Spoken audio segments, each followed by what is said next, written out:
हर हर महादेव, श्री शिवाय नमस्तुभ्यम। आज सावन का चौथा सोमवार है और तिथि रहेगी दशमी। आज भगवान शिव की पूजा अर्चना करने और उनकी कथा सुनने मात्र से ही सभी पुण्यों की प्राप्ति होती है। हर हर महादेव। वह पावन दिवस जब संपूर्ण ब्रह्मांड भोलेनाथ की भक्ति में लीन हो जाता है। यह वही मास है जब स्वयं भगवान विष्णु भी योग निद्रा में होते हैं और जगत आधारक शिव ही सृष्टि के रक्षक के रूप में प्रतिष्ठित होते हैं।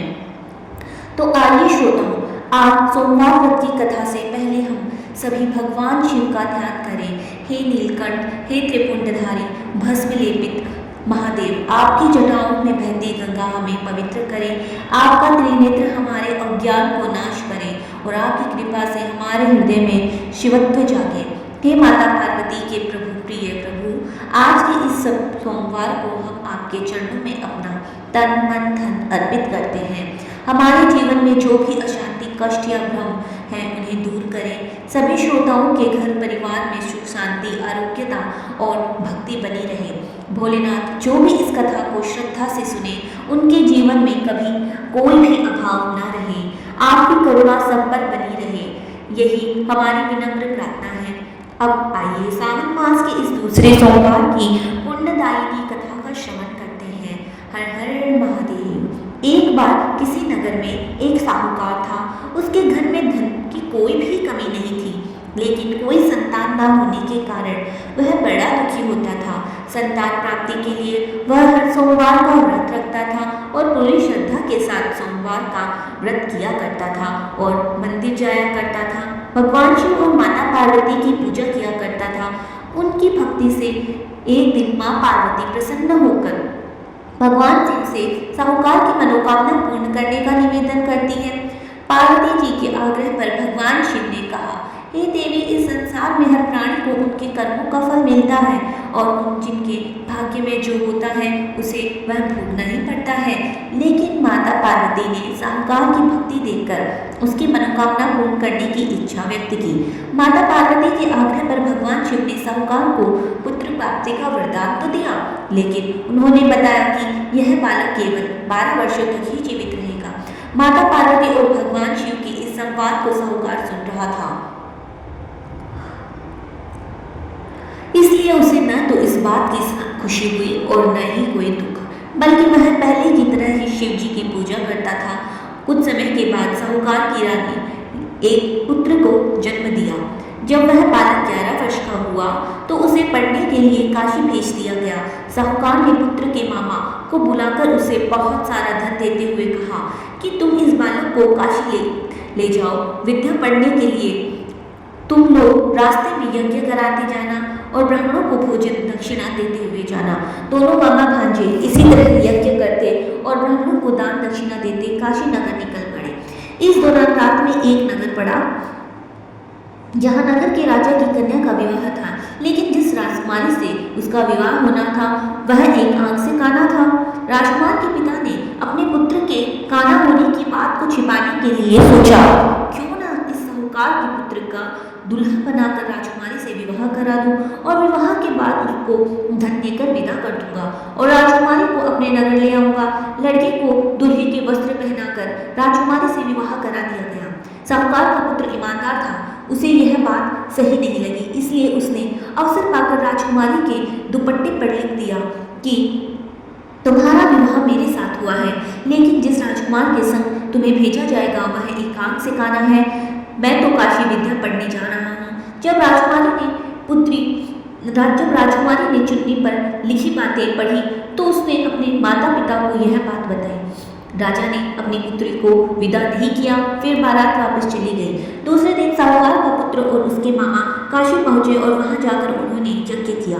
जिस दिन साहूकार का पुत्र 12 वर्ष का हुआ, उसी दिन भी यज्ञ का आयोजन था। लड़के ने अपने मामा से कहा कि मेरी तबीयत कुछ ठीक नहीं है। मामा ने कहा, तुम अंदर जाकर आराम कर लो। भगवान शिव के वरदान के अनुसार कुछ ही देर में उस बालक के प्राण निकल गए। मृत भांजे को देखकर उसके मामा ने विलाप करना प्रारंभ कर दिया। संयोगवश उसी समय भगवान शिव और माता पार्वती उधर से जा रहे थे। पार्वती जी ने भोलेनाथ से कहा, स्वामी, मुझे इनके रोने का स्वर सहन नहीं हो रहा है, आप कृपया इस व्यक्ति के कष्ट को अवश्य दूर करें। जब भगवान शिव मृत बालक को समीप गए तो वह बोले कि यह उसी साहूकार का पुत्र है जिसे मैंने 12 वर्षों की आयु का वरदान दिया था। आज इसकी आयु पूरी हो चुकी है। लेकिन मातृभाव से विभोर माता पार्वती जी कहने लगी, हे महादेव, आप इस बालक को और आयु देने की कृपा करें, नहीं तो इसके वियोग में इसके माता पिता भी तड़प तड़प कर मर जाएंगे। माता पार्वती के पुनः आग्रह पर भगवान शिव ने उसे लड़के को जीवित कर दिया और शिव जी की कृपा से वह लड़का फिर से जीवित हो गया। शिक्षा पूरी करके लड़का मामा और के साथ अपने नगर की ओर वापस चल पड़ा। दोनों चलते हुए उसी नगर में जा पहुंचे जहां उनका विवाह हुआ था। उस नगर में भी उन्होंने यज्ञ का आयोजन किया। उस लड़की के ससुर ने उसे पहचान लिया और महल में ले आए। उसकी खूब आव भगत की और अपनी पुत्री को धूमधाम से विदा कर दिया। इधर साहूकार और उसकी पुत्री भूखे प्यासे रहकर अपनी बेटी की प्रतीक्षा कर रहे थे। उन्होंने प्रण कर रखा था कि अगर उन्हें अपनी बेटी की मृत्यु का समाचार मिला तो वह भी प्राण त्याग देंगे, परंतु अपनी बेटी को जीवित होने पर समाचार पाकर वे बहुत प्रसन्न हुए। उसी रात भगवान शिव ने साहूकार के स्वप्न में आकर कहा, हे श्रेष्ठी, मैंने तेरे सोमवार के व्रत करने और व्रत कथा सुनने से प्रसन्न होकर तेरे पुत्र को लंबी आयु प्रदान की है।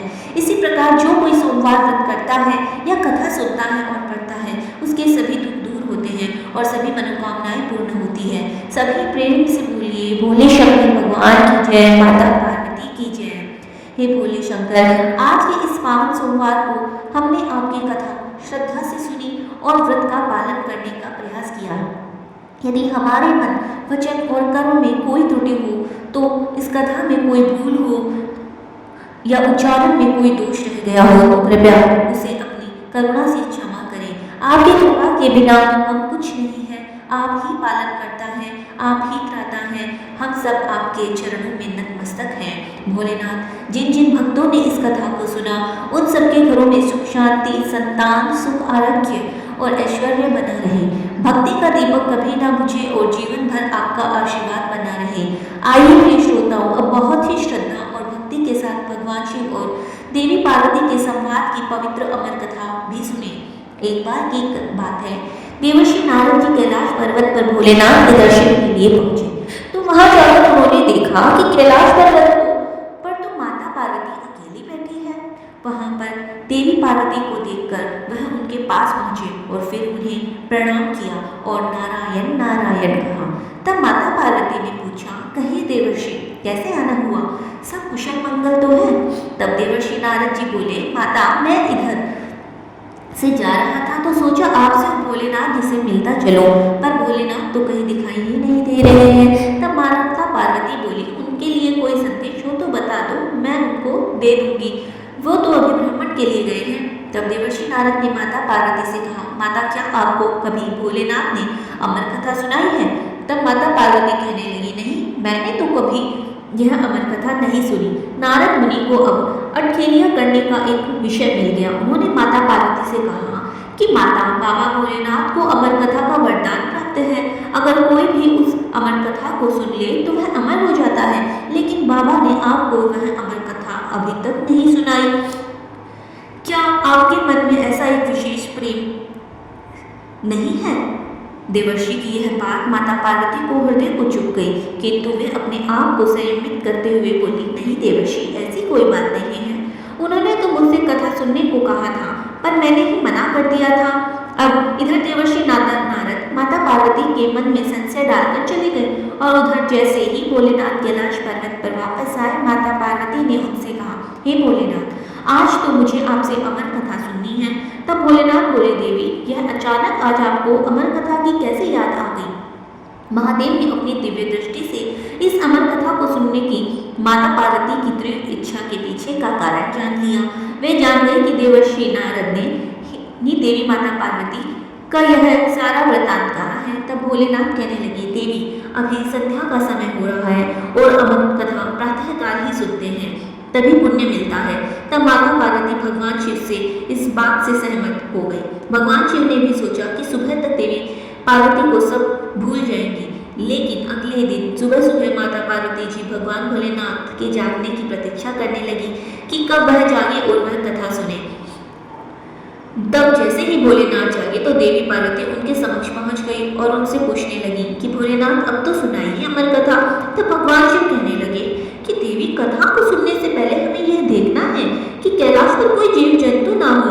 तब भगवान शिव ने अपनी शक्ति से एक भयंकर गण को प्रकट किया, जिससे कैलाश पर्वत पर विद्यमान सभी जीव जंतुओं को वहां से भगा दिया। जब भगवान शिव देवी पार्वती को अपने साथ लेकर कैलाश पर्वत पर आसपास भ्रमण करने लगे, यह सुनिश्चित करने के लिए कि कहीं कोई जीव जंतु तो नहीं रह गया, माता पार्वती ने पूरे कैलाश पर जाकर देख लिया, लेकिन उन्हें कहीं भी कुछ नहीं नजर आया। लेकिन कुछ ही देरी पर एक शुक और शुकी का घोंसला था, जिसमें एक अंडा पड़ा था। किंतु सुबह सुबह की वह शुकी दाना चुगने चली गई थी। देवी पार्वती ने अंडे को देखकर सोचा कि यह तो न जीव है न जंतु, और इससे तो कोई खास भय नहीं है। तब देवी माता पार्वती शिव के पास जाकर बोली, हे भोलेनाथ, मैंने दूर दूर तक देख लिया है, कहीं भी कुछ जीव जंतु नहीं है। भगवान भोलेनाथ बोले, देवी अब ध्यान से सुनो, जब मैं कथा सुनाऊं तो तुम बीच बीच में रुककर पुकारा भरती रहना, क्योंकि जब मैं कथा सुनाऊंगा तब मेरी आंखें बंद रहेगी। माता पार्वती बोली, ठीक है प्रभु। अब भोलेनाथ ने अमर कथा सुनाना प्रारंभ किया। देवी पार्वती बीच बीच में पुकारा भरने लगी और भगवान शिव देवी पार्वती का नेत्र बंद किए हुए अमर कथा सुनाते रहे। इस बीच में अपने आप ही वह सुकी का अंडा फूट गया और उसमें से बच्चा बाहर आ गया और वह भी कथा सुनने लगा। इधर कथा सुनते सुनते देवी पार्वती को बीच में ही झपकी आ गई, लेकिन जब तक उस सुकी के बच्चे ने देखा कि देवी पार्वती को तो निद्रा आ गई है, तो वह बीच बीच में रुककर अपने आप ही पुकारा भरने लगा और भोलेनाथ की वह अमर कथा सुनने लगा। जब अमर कथा समाप्त हुई तब देवी पार्वती की निद्रा टूट गई और वह पूछने लगी कि फिर क्या हुआ। तब भगवान शिव कहने लगी, देवी कथा तो पूरी हो गई है। तब पार्वती जी ने कहा, लेकिन प्रभु मुझे तो बीच में निद्रा आ गई थी। भगवान शिव बोले, अगर तुम्हें नींद आ गई थी तो फिर वह कथा कौन सुन रहा था और बीच बीच में पुकारा कौन भर रहा था। तभी उनकी दृष्टि पड़ी उस नन्हे शुक पर, जो कथा सुनकर पुकारा भरता रहा था। महादेव अपना त्रिशूल लेकर उसे मारने के लिए दौड़े, परंतु वह शुक आगे उड़ गया। आगे आगे शुक और पीछे पीछे भोले शंकर। इस प्रकार वह शुक उड़ता हुआ तीनों लोगों में घूमता रहा। अंत में वह व्यास जी के आश्रम में पहुंच गया, जहां उनकी पत्नी पेड़ के नीचे बैठी हुई थी।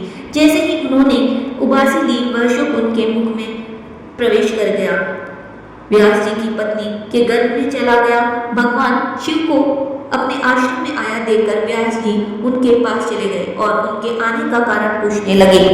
तब भगवान शिव ने उनको सारी बात बताई। यह सब सुनकर व्यास जी हंसने लगे और कहने लगे, आपकी अमर कथा सुनकर तो वह सुख अमर हो चुका है, अब आप स्वयं ही उसे नहीं मार सकते। अगर आपने उसे मारा तो आपकी अमर कथा झूठी हो सकती है। अब भगवान शिव वापस कैलाश पर्वत पर लौट आए और फिर वही शुक व्यास जी के आयोजित पुत्र बने। माता के गर्भ में उन्होंने वेद, पुराणों और उपनिषदों का ज्ञान प्राप्त किया। वह माता के गर्भ में 12 वर्षों तक रहे। तब व्यास जी ने दिव्य दृष्टि से उनसे पूछा कि पुत्र तुम बाहर क्यों नहीं आ रहे हो। तब वे कहने लगे कि कहीं माया के प्रभाव में न पड़ जाऊं, इसलिए मैं बाहर नहीं आना चाहता।